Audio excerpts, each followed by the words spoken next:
Teocentrismo é uma palavra com uma formação de hibridismo. Tem um radical grego e um radical latino. Theo quer dizer Deus, centro quer dizer centro, em latim e em português. A tradução da palavra é Deus como centro. Anthropos em grego quer dizer ser humano. Então a tradução de antropocentrismo é o ser humano no centro.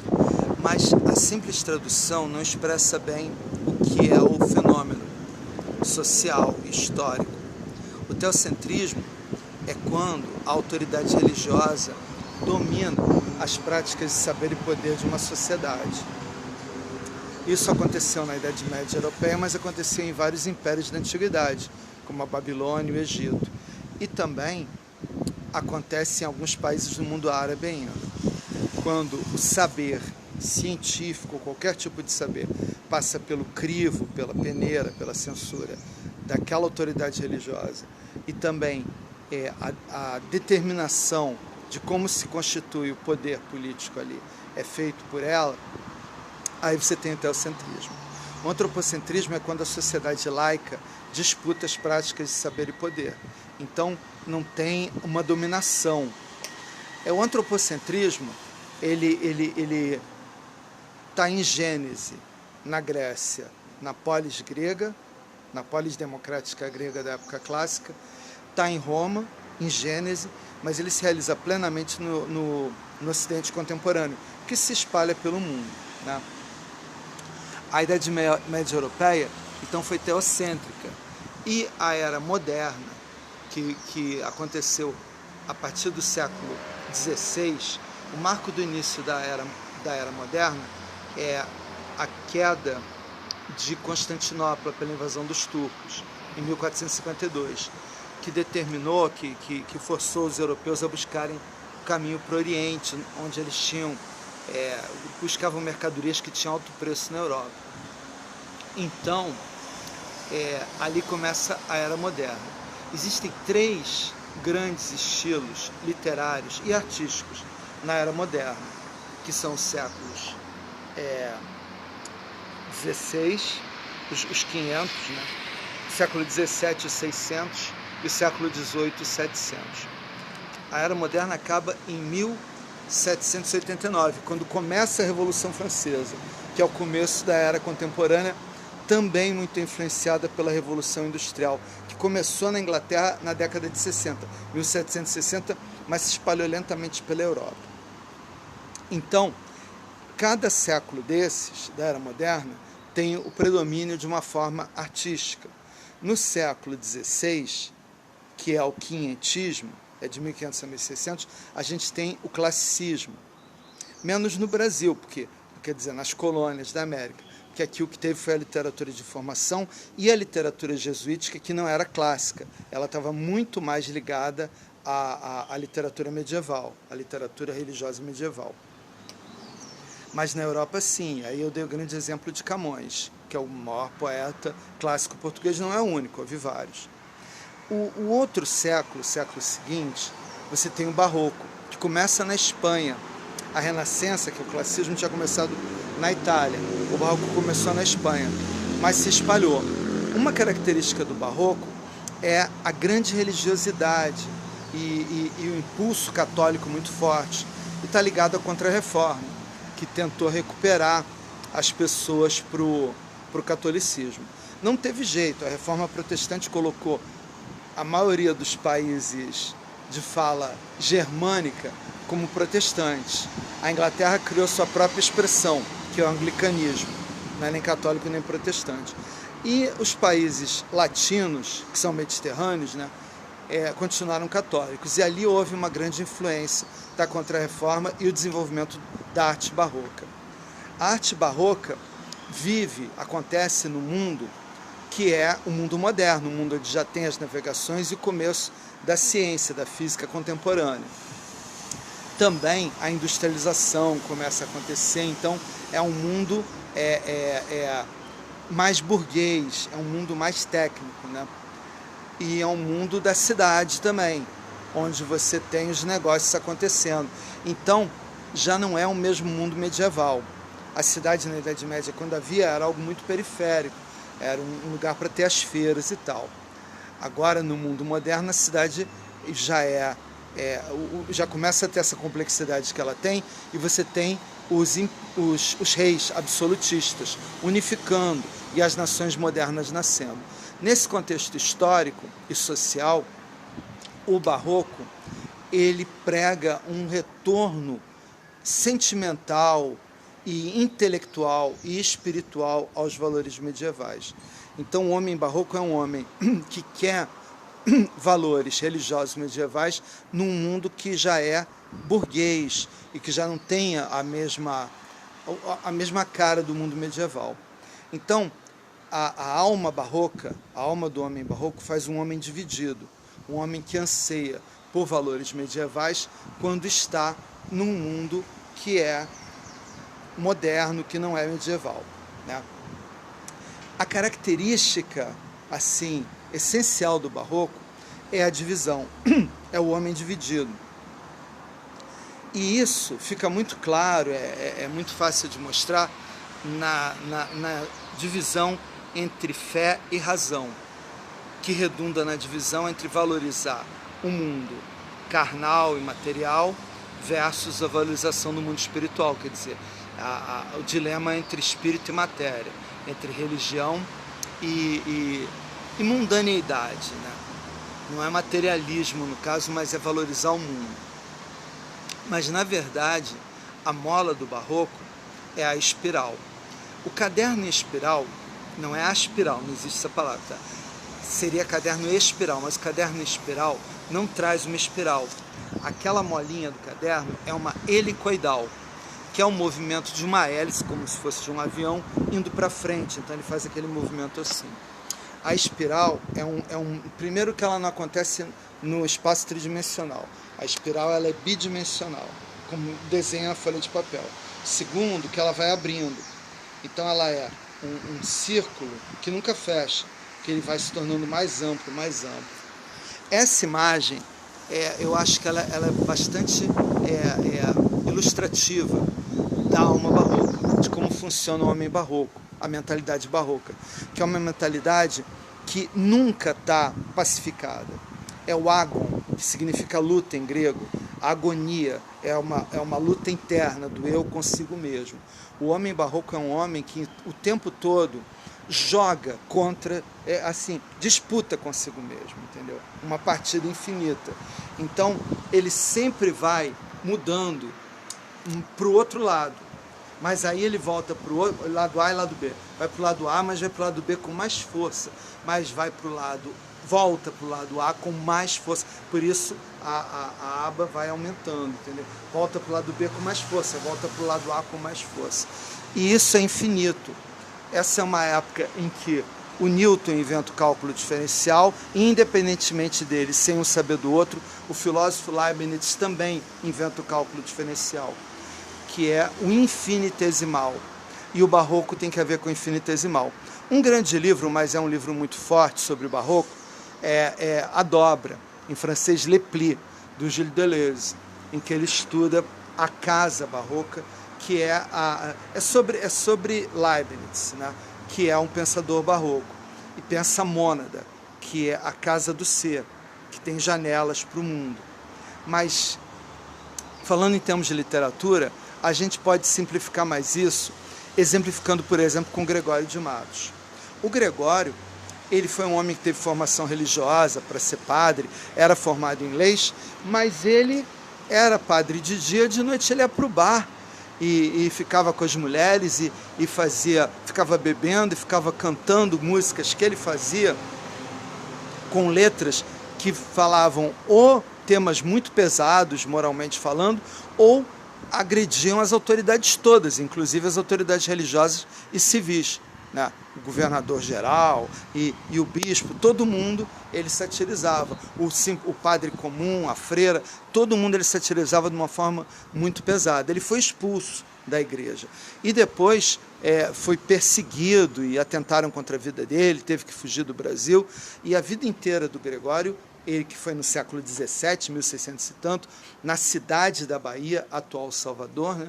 E em que ele viveu e fazendo a poesia dele, que ele cantava. Ele construiu um violão, não tinha violão no Brasil, ele fabricou um violão e ele cantava nesse violão no estilo metralhadora giratória, quer dizer, ele atirava para todos os lados. Ele esculhambava, assim, falava muito mal do branco, do português, do negro, do índio, das autoridades todas, do mestiço, não escapava ninguém. E ele dizia que o Brasil a cidade da Bahia, que era metonímia, ele falava da cidade para falar da colônia inteira, né?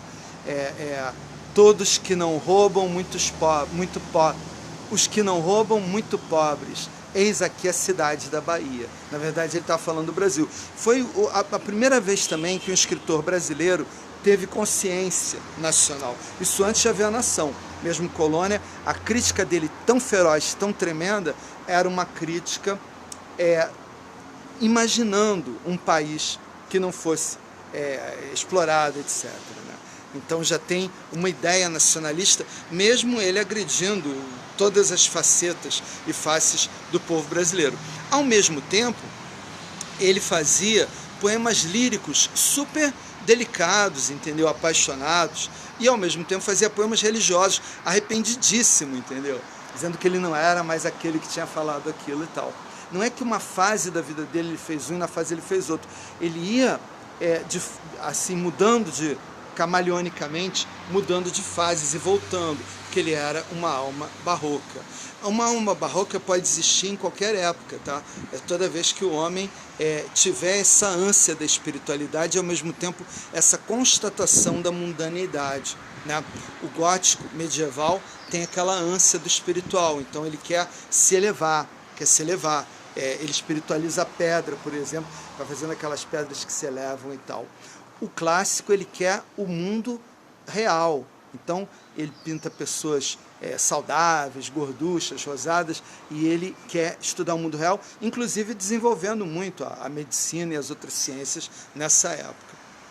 O barroco quer as duas coisas, então ele é um homem dividido e inquieto, porque ele tem essa ânsia de encontrar um algo além, mesmo que não seja num contexto medieval, entendeu? Duas imagens, o barroco usa em profusão todas as figuras de estilo muito, mas duas figuras são muito importantes para entender o barroco. A metáfora o tempo todo, né? Ele faz metáforas lindas.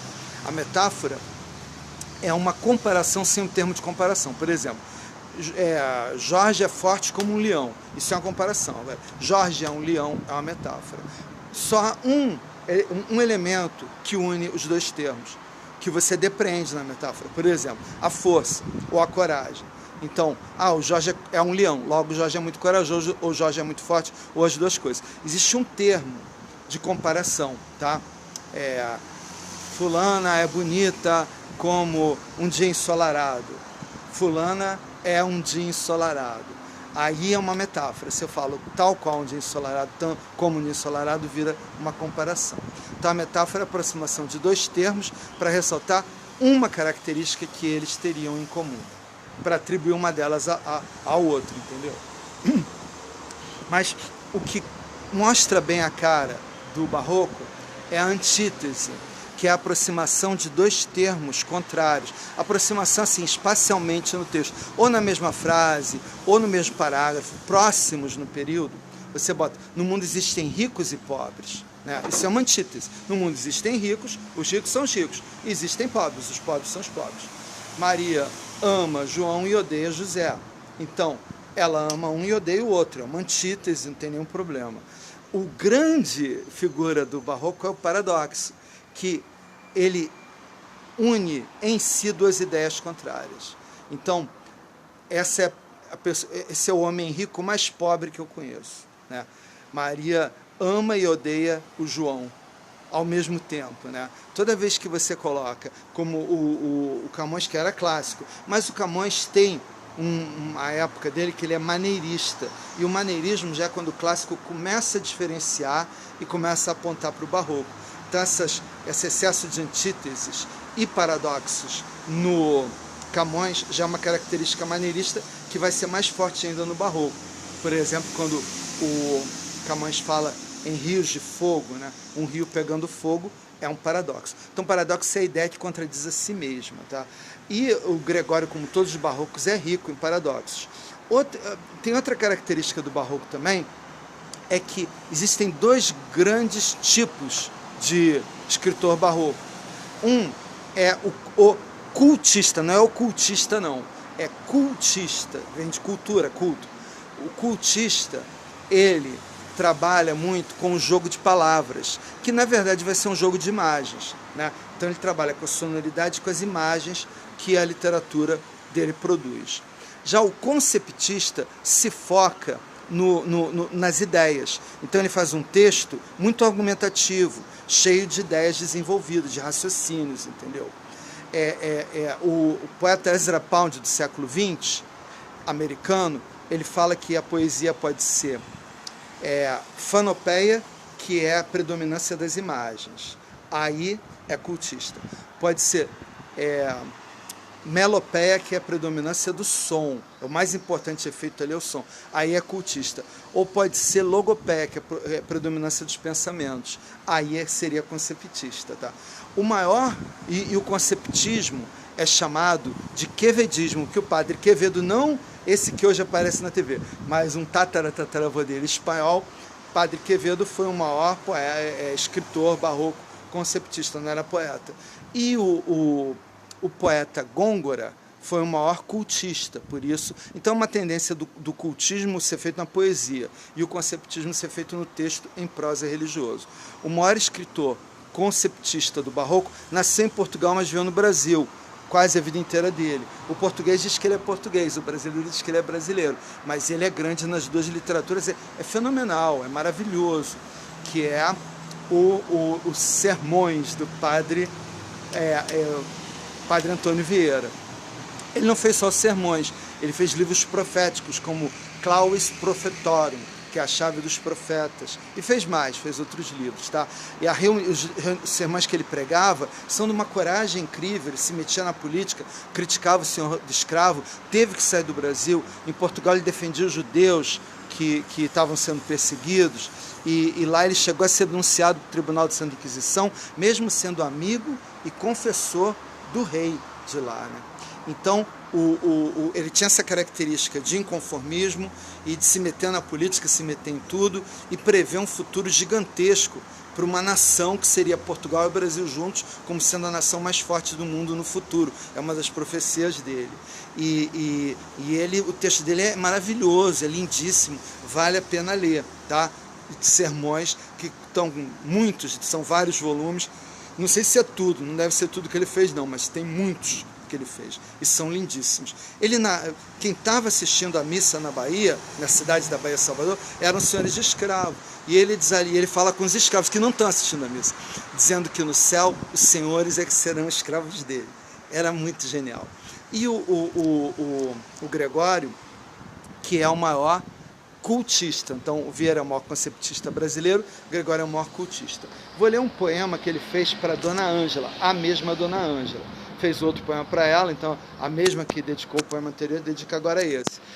Ângela vem de ângelos, em grego quer dizer mensageiro, que vem a palavra anjo, que o Novo Testamento foi escrito em grego koiné, então o anjo é o mensageiro de Deus. E Angélica é uma flor do Brasil. Então ela diz que ela é um anjo no nome, mas ela tem um jeito, um rosto de anjo, de flor, né? E a flor é o órgão sexual da planta, a flor lembra a carnalidade. Então a mesma mulher lembra para ele a espiritualidade e a carnalidade. Anjo no nome, angélica na cara, isso é ser flor e anjo juntamente. Ser angélica flor e anjo florente, em quem, se não em vós, se uniformaram? Quem vira uma tal flor, que a não cortara do verde pé da rama florescente, e quem um anjo vira tão luzente, que por seu Deus o não idolatrara. Se, pois, como anjo sois dos meus altares, foreis o meu custódio e a minha guarda, livrara eu de diabólicos azares. Mas vejo que por bela e por galharda, posto que os anjos nunca dão pesares, sois anjo que me tenta e não me guarda.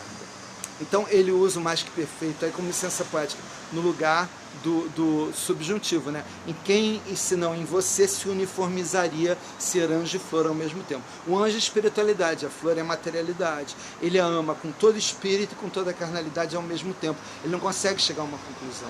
E se a gente fizer aí, como já diz o Zé Ramalho na música dele, a peleja do diabo com o dono do céu, uma luta entre a espiritualidade e a materialidade no poema, a gente vai ver que não tem fim, entendeu? Então, anjo no nome, gol do céu. Angélica na cara, gol na materialidade. Isso é ser flor e anjo juntamente, gol dos dois, né? Então, 2 gols para o céu, 2 gols para o inferno. Ser angélica flor, paradoxo, né? Como é que uma flor pode ser angelical e anjo florente? Como é que um anjo pode ser carnal? 4-4. Em quem senão em você se uniformizaria? Em quem senão em você se uniformara, mais um gol para cada lado.